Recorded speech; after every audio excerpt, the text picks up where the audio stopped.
इतने सारे ट्विस्ट, इतने सारे टर्न्स कि सच में समझ नहीं आ रहा है कि स्टोरी कहाँ जा रही है और किस पर भरोसा किया जाए और किस पर भरोसा ना किया जाए। तो इस वीडियो को एंड तक ज़रूर देखें, क्योंकि हम एक एक कैरेक्टर की स्टोरी को यहाँ तक डिस्कस करेंगे और पता करेंगे कि कितनी पॉसिबिलिटी है कि वो एक मेन विलन है। दोस्तों, स्वागत है आपका ट्यूलिप टॉक्स पर। और आज हम डिस्कस करने वाले हैं एपिसोड 8 तक की पूरी स्टोरी के ट्विस्ट एंड टर्न्स को, जितने सारे अब आ चुके हैं और हमें अब सच में समझ नहीं आ रहा है कि कौन विलन हो सकता है कौन नहीं। हमें सब पर शक है और इसलिए अब हम यहाँ ये डिस्कस करेंगे कि किसकी कितनी पॉसिबिलिटी है कि वो विलन हो सकता है और सबकी बैक स्टोरी क्या अभी तक यहाँ तक चली, हम उन सबको एक्सप्लेन करेंगे और सबको डिस्कस करेंगे। तो एंड तक वीडियो ज़रूर देखें। सबसे पहले डिस्कस करते हैं कि हीरो हीरोइन के बीच की स्टोरी कहाँ तक पहुँची है। तो हीरो को ये पहले से ही पता चल चुका था कि 406 जो किडनैपर है वो हीरोइन ही है जो उसको फ़ोन लगा रही थी। ये बात अब हीरोइन को ही पता चल चुकी है कि हीरो को पता है, और इसके बावजूद जो वो डर रही थी कि शायद हीरो उस पर बहुत गुस्सा होगा और वो उससे दूर भागने की कोशिश करेगा, शायद उसे डिवोर्स ही दे देगा, इस कारण हीरोइन बहुत परेशान हो रही थी। पर हीरो उसे कुछ भी नहीं कहता, उसे माफ़ कर देता है, क्योंकि कहीं ना कहीं हीरो का भी एक अपना सीक्रेट है और उसे लग रहा है कि जिस दिन हीरोइन को पता चला तो क्या वो भी उसे माफ़ कर पाएगी। तो इस कारण से उनके जो रिलेशनशिप है अभी बहुत सही चल रहा है। हीरोइन जो है हीरो की मदद कर रही है, जो किडनैपर के मैसेजेस उसके पास आ रहे हैं वो हीरो को बता रही है। उसने हीरो को ये भी बता दिया है कि किडनैपर कैसा दिखता है, उसकी एक आँख अलग रंग की है, एक आँख अलग रंग की है, और जो किडनैपर है उसमें से मछली की स्मेल आती रहती है, उसकी हाइट कितनी है, वो किस तरीके का है, उसमें एंगर इश्यूज़ हैं, बहुत जल्दी गुस्सा हो जाता है, उसे अपनी बात सुनवाने का शौक़ है, वो वायलेंट भी बहुत है। तो ये सारी चीज़ें हीरो जो है वो सबको बता देता है पब्लिकली। इवन जितने भी रिपोर्टर्स हैं वो उनसे भी कहता है कि आपको मेरी मदद करनी है। जो वीडियो हीरो को किडनैपर ने भेजी थी वो वीडियो वो सारे जर्नलिस्ट को दिखाता है और कहता है कि आपको इसके अंदर से क्या किडनैपर मुझे बताना चाह रहा है, वो मैसेज आपको इसमें से डिकोड करना है, निकालना है, और जो ये कर पाएगा उसको मैं अपना एक्सक्लूसिव इंटरव्यू दूंगा। तो हीरो को ये लग रहा है कि जो किडनैपर है वो उनके बहुत ही ज़्यादा क्लोज़ है, क्योंकि उसे ये भी पता है कि असल में उसकी वाइफ कौन है, कैसी दिखती है। क्योंकि या तो बहुत ही क्लोज़ लोगों को पता है कि उसकी वाइफ कौन है, पर उनको भी ये पता है कि वो इना है। बहुत कम लोगों को, गिने चुने 4-5 लोगों को ये पता है कि उसमें असल में उसकी वाइफ ही जो है। तो उसे ये पता चल चुका है कि उनके क्लोज़ में ही कोई इसमें इन्वॉल्व है। तो हीरो ये जानता है, हीरो ये भी जानता है कि जो किडनैपर है उसको उसका एक बहुत बड़ा राज भी पता है, तो वो उसके पीछे भी है। तो इससे हमें ये पता चलता है कि हीरो भी अपनी साइड से इस मिस्ट्री को सुलझाने की कोशिश कर रहा है। हीरोइन हीरो की पूरी मदद करना चाह रही है। सांगवोन भी इन सब में लगा हुआ है कि वो मिसिंग ऑर्फनेज के केस को भी पूरा कर ले। अब हम बात करते हैं उस किडनैपर की जिसका चेहरा हमें दिखा दिया है। हालांकि वो किसी के लिए काम कर रहा है जिसका नंबर उसने मास्टर के नाम से सेव कर रखा है, वो हमें नहीं पता वो मेन विलन, वो मास्टरमाइंड कौन है इसके पीछे। पर अभी हम बात कर लेते हैं उस किडनैपर की जिसकी हमें शक्ल दिखा दी गई है, जिसकी सबकी जगह फ़ोटो पहुंच चुकी है, और जो इस बात से बहुत गुस्सा है कि उसने हीजू को एक्चुअली धक्का नहीं दिया था, फिर भी उसका नाम आ रहा है और वो फंसने जा रहा है।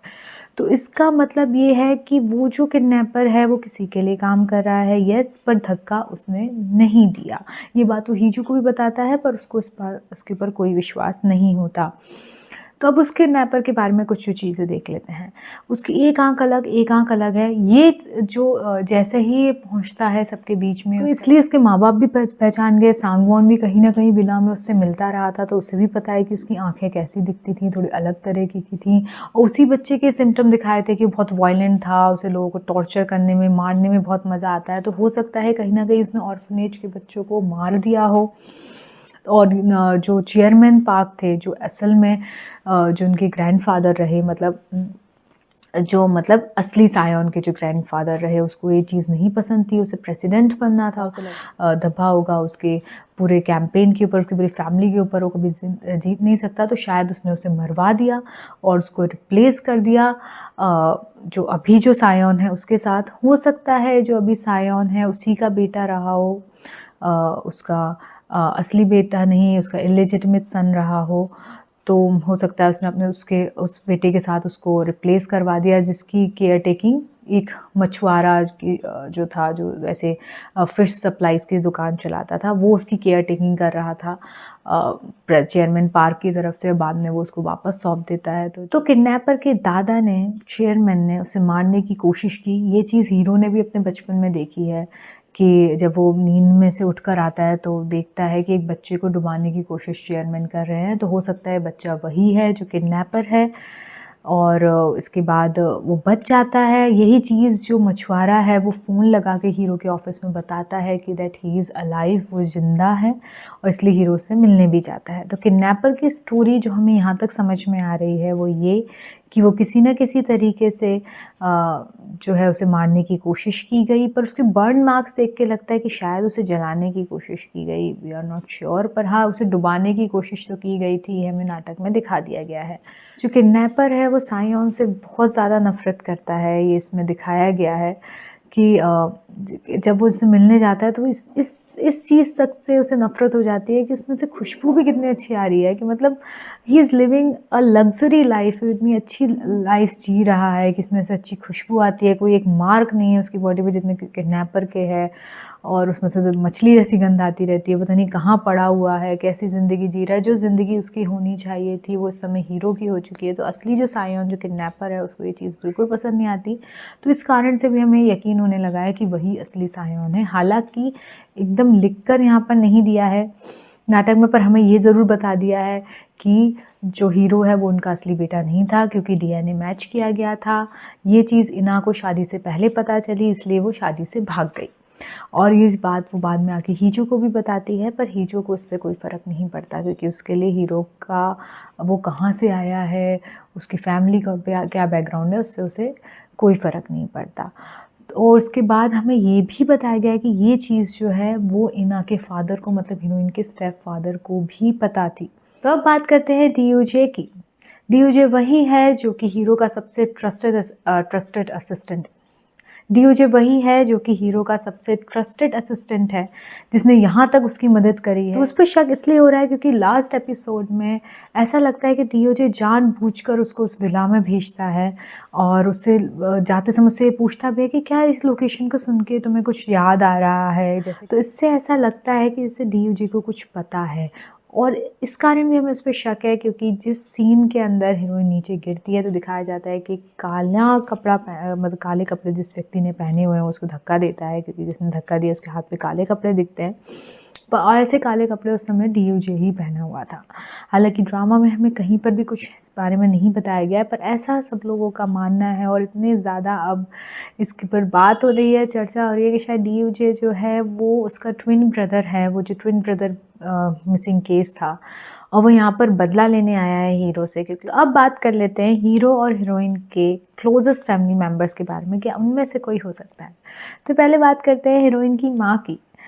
ये लेडी बहुत ग्रीडी है, उसने हीजो को बहुत परेशान किया अपने ग्रीड के लिए, अपनी नेसेसिटीज़ के लिए, और उसे और किसी से कोई मतलब नहीं है, उसे बस ये चाहिए कि वो आराम से रहे।